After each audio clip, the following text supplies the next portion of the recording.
একে তো ছুটির দিন, তার উপরে বৃষ্টি। দেরি করে ঘুম থেকে উঠে ভাত বসিয়ে প্লাস দুপুরের অন্যান্য রান্নাগুলোকেও সুন্দর করে চটজলদি সেরে নিয়েছি। তো চলো আজকের ভিডিওটা এখান থেকে স্টার্ট করছি। আশা করছি আজকের ভিডিওটাও তোমাদের প্রত্যেকের খুবই ভালো লাগবে। তো hello everyone, good morning, welcome back to my channel. আশা করছি সকলেই খুব ভালো আছো। বীরভূম জেলার ছোট্ট একটা শহর থেকে আমি সুধা আবারও চলে এসেছি নতুন দিনে নতুন আরো একটা ব্লগ নিয়ে। তো সাথেই থাকো আমার। আজকে হচ্ছে ছুটির দিন, মানে হচ্ছে রবিবার। আজকে তো ছেলের স্কুল নেই মানে দেখো এদিকে কিন্তু দেরি করে ঘুম থেকে ওঠা হয়েছে, আবার এদিকে বৃষ্টি হতেও আছে। আর ওদিকে না আমি ভিজে গেছিলাম, মানে সকালে কিন্তু কাজবাজ মানে কি বলতো এমন কিছু করতে হয়নি, দেরি করে ঘুম থেকে উঠেছি। মা এদিকে ঝাঁটটাট দিয়ে দিয়েছে, আর কি বলতো আমি স্নানটা সেরে নিয়েছিলাম। আর ফুল তুলতে না আমি ভিজে গেছি, তো আমাকে আবার জামা কাপড় চেঞ্জ করতে হয়েছিল। আর আজকে হচ্ছে একটা বিশেষ দিন আমার জন্য, বিশেষ করে মানে আমার শাশুড়ি মা আসছেন, সেই কারণেই বলতে পারো আজকে একটা বিশেষ দিন। তো এইদিকে দেখো বৃষ্টি পড়ছে, এইদিকে আমি দেরি করে ঘুম থেকে উঠেছি, তবুও কিন্তু চটজলদি কাজ সেরে নেবো, মানে রান্না বান্না কিন্তু বসিয়ে দেবো। এদিকে কিন্তু দেখতেই পাচ্ছ আমি ঠাকুরকে কিন্তু এখন এই যে ধূপ দিয়ে দিলাম, আর ওইদিকে কিন্তু মাও সকাল টাইমে ধূপ দিয়ে দিয়েছিল। তো চলো এদিকে কিন্তু ঠাকুর সেবা করে, ওই যে বললাম যে ভিজে গেছি, তো জামা কাপড় চেঞ্জ করে আবার চলে এসেছি। দেখো এই যে আমি রান্না বান্না সেরে নেব। আসলে কি বলো তো, এই যে আমাদের এদিকে মুষলধারে কিন্তু রাত থেকে দিন বৃষ্টি হয়েই চলেছে, আর বাইরে তো ক্যামেরা নিয়ে যাওয়ার কোনো উপায় নেই। আর এই তো ভাতটা বসিয়েছি, কিন্তু মনে হচ্ছে যেন বারবার যে এখনো ভাতটা হয়নি। কি বলতো চটজলদি রান্না করতে চাইছি, কিন্তু সময় সাপেক্ষ হয়ে যাচ্ছে। তো ব্যাপারটা আমার শাশুড়ি মা আসছেন, ওনার শরীর খুব একটা ভালো থাকে না, তা সত্ত্বেও যিনি আসছেন এটাই কিন্তু আমার জন্য অনেক।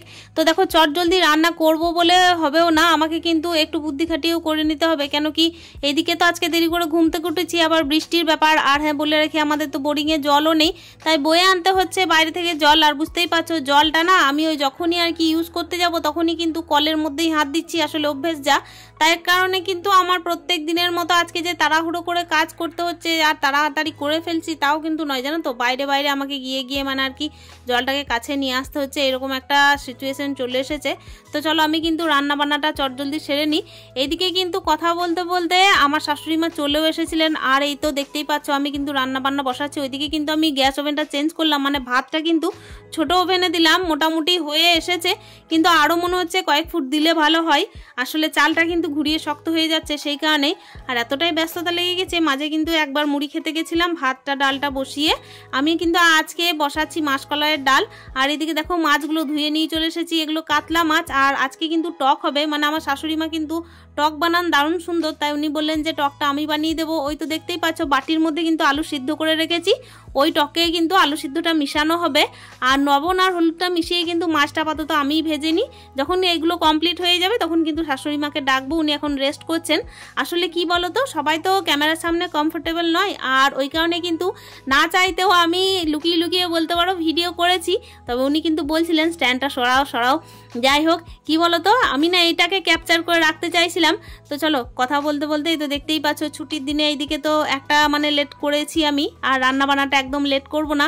আসলে উনি 12টার মধ্যেই ভাত খান, তো আমি চেষ্টা করছি কত তাড়াতাড়ি করা যায়। তার সত্ত্বেও কিন্তু আজকে ওনাকে 12টার মধ্যে একবার ভাত দেওয়া হয়েছিল, আর একবার আমাদের সঙ্গে ওই 1:30 পৌনে 2টোর সময় একবার খেয়েছিলেন। তো চলো কথা বলতে বলতেই তো মাছটা ভেজে নিচ্ছি। দেখতেই পাচ্ছ কি চটজলদি যে আমি করছি। ওইদিকে ভাতটা কিন্তু হয়ে এসেছে, কিন্তু এখনও ফেনা ঝরানোর মতো আমার অবসর হয়নি। তো চলো এদিকে কিন্তু ফেনাটা ঝরিয়ে নেব। আর তারপর বলে রাখি এই যে ছোলার ডাল ভিজিয়ে রেখেছিলাম সেটা কিন্তু কচুর ডাঁটা করব, সেই জন্যই কচুর ডাঁটা আর হচ্ছে কচুর শাক মিশিয়েই কিন্তু আমি রান্না করব। প্রথমে ভাবলাম কি মাছের মাথাটা মিশিয়ে দিই, তো তারপর দেখলাম যে কচুর শাকটা কিন্তু অল্প মতো হয়ে যাবে, আর এই কাতলা মাছের মাথাটা আজকে না মেশালেই ভালো হয়, তো ওই কারণে ছোলার ডাল দিয়েই করছি। তো চলো এদিকে কিন্তু টকটা করে নেব, কিন্তু টকের পুরো রেসিপিটা না আমি তোমাদের সাথে শেয়ার করতে পারলাম না। আসলে আমার শাশুড়ি মা বানিয়েছিলেন টকটা, তাই কিন্তু ওনাকে আমি ছেড়ে দিয়েছিলাম এই যে টকটা বানানোর জন্য।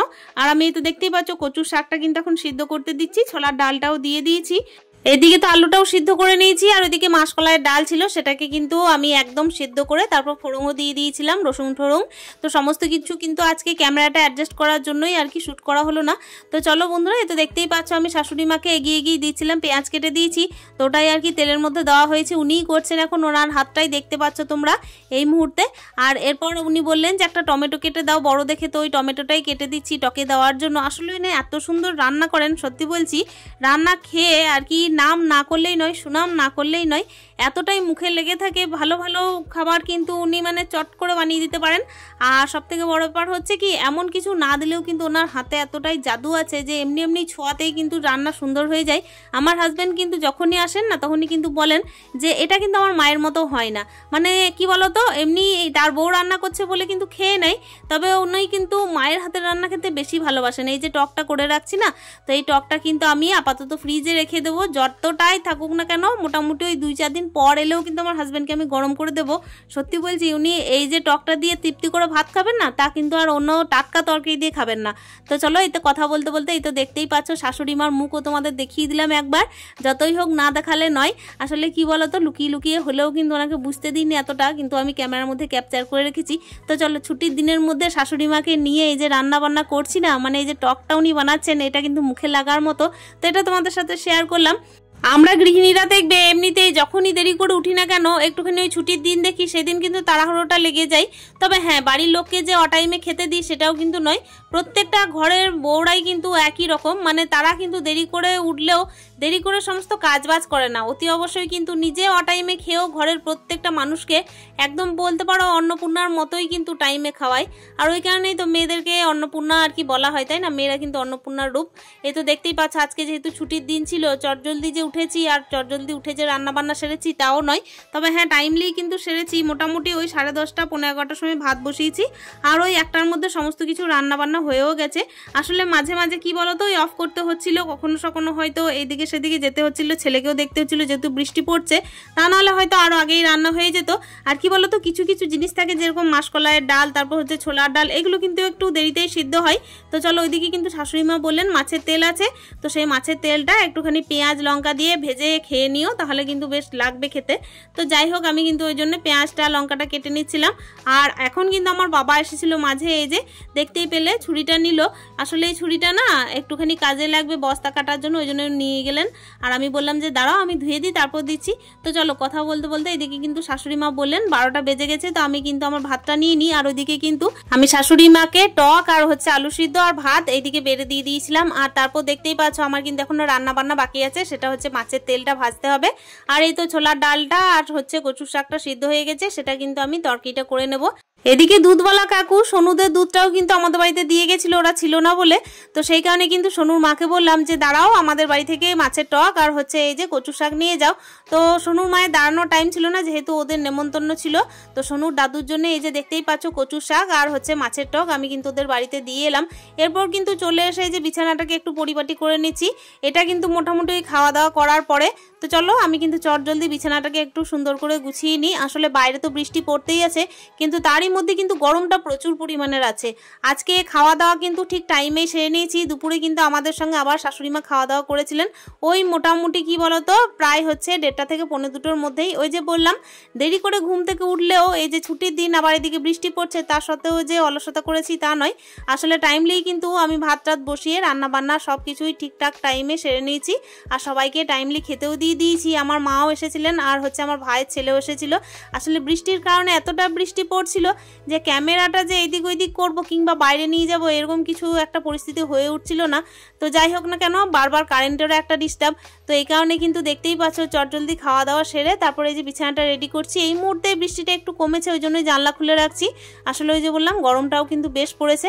তো চলো, কথা বলতে বলতে বিছানা আমি কিন্তু সুন্দর করে পরিষ্কার করে একদম ঝেড়ে ঝুড়ে নতুন করে পেরে নিয়েছি। এরপর কিন্তু একেবারে দেখা করছি সন্ধ্যের টাইমে।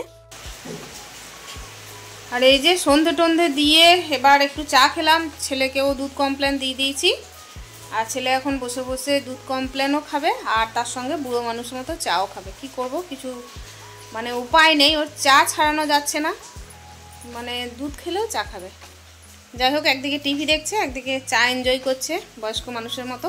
তো চলো, এদিকে কিন্তু বাইরে বৃষ্টিও পড়ছে। তো আজকের ভিডিওটা কন্টিনিউ করছি না, আজকের মতো ভিডিওটা এখানেই শেষ করছি। আশা করছি আজকের ভিডিওটা তোমাদের খুব ভালো লেগেছে। আর ভালো লাগলে একটা মূল্যবান কমেন্টে জানানোর চেষ্টা করো। দেখা করছি নেক্সট ব্লগে, ততক্ষণের জন্য স্টে হ্যাপি, হ্যাপি মন, টাটা।